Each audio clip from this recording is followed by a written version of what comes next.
Hello, my name is Alice O'Keefe. I'm the books editor of the Bookseller. I'm here to talk to you today about the shortlist for debut book of the year. First up, we have the debut from Imogen Hermes Gowar, hugely talented young British writer. The Mermaid and Mrs Hancock is set in Georgian London, and it's a bawdy, witty, immersive read all about Jonah Hancock, sailing merchant and middle-aged widower, and how his fortunes entwine with the courtesan Angelica and, of course, the mermaid. It's exquisite writing, and it was published with such care and attention, and I particularly like on the jacket, this is actually based on 18th century fabric from the V&A.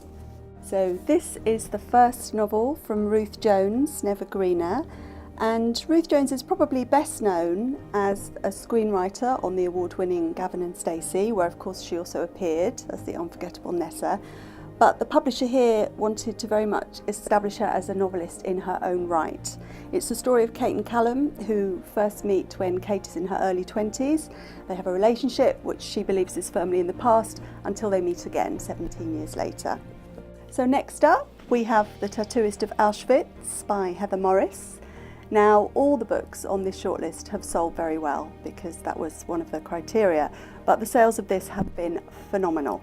It is fiction. It's based on the real-life testimony of an Auschwitz survivor who told his story to Heather Morris.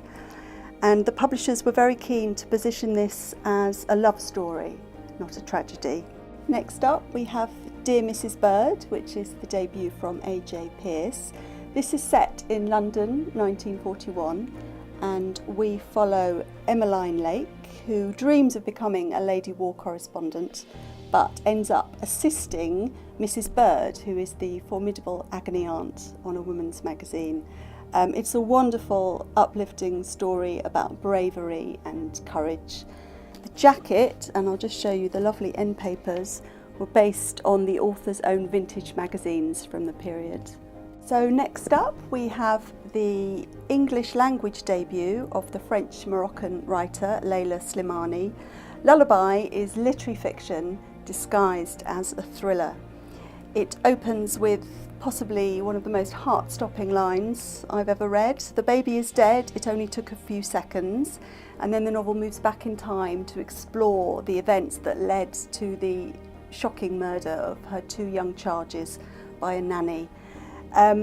It is a riveting exploration of power, jealousy and resentment and class, and explores the fraught relationship between a mother and her nanny. And last but not least, we have The 7 Deaths of Evelyn Hardcastle by Stuart Turton. Now, I couldn't even begin to describe the plot of this novel, so what I'm going to do is use the publisher's elevator pitch, which was Agatha Christie meets Groundhog Day meets Quantum Leap.